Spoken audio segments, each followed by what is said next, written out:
നമ്മളാണ് യാഗപീഠം. നോഹ, എബ്രഹാം, മോശ എന്നിവർ യാഗപീഠങ്ങൾ പണിതു. ദൈവസാന്നിധ്യത്തെ ക്ഷണിക്കാനും അനുഗ്രഹങ്ങൾ സ്വീകരിക്കാനും സ്മാരകങ്ങളായി സേവിക്കാനും അവ ഉപയോഗിച്ചു. ഇപ്പോൾ വിശ്വാസികളുടെ ഹൃദയങ്ങളെ യാഗപീഠങ്ങളായി കണക്കാക്കുന്നു.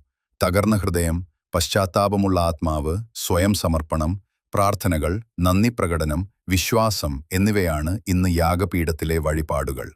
ഏറ്റവും ഉയർന്ന യാഗപീഠം യേശുക്രിസ്തുവിന്റെ യാഗമാണ്. വിശ്വാസത്താൽ നാം അവനെ ഭക്ഷിക്കുന്നു. ദൈവവുമായുള്ള വ്യക്തിപരമായ കൂടിക്കാഴ്ചയുടെയും പ്രതിബദ്ധതയുടെയും ആത്മീയ വളർച്ചയുടെയും ഒരു സ്ഥലമാണിത്. ദൈവത്തിന്റെ സ്നേഹത്തിന്റെയും സത്യത്തിന്റെയും ഓർമ്മപ്പെടുത്തലാണിത്. മത്തായി 5:23-24 വരെ. ആകയാൽ നിന്റെ വഴിപാടു യാഗപീഠത്തിങ്കൽ കൊണ്ടുവരുമ്പേൽ സഹേദരെന്നു നിന്റെ നേരെ വല്ലതുമുണ്ടെന്നു അവിടെ വെച്ചു ഓർമ്മ വന്നാൽ നിന്റെ വഴിപാടു അവിടെ യാഗപീഠത്തിന്റെ മുമ്പിൽ വെച്ചേച്ചു. ഒന്നാമതു ചെന്നു സഹേദരനെയാടു നിരന്നുകൊൾക്ക്, പിന്നെ വന്നു നിന്റെ വഴിപാടു കഴിക്ക.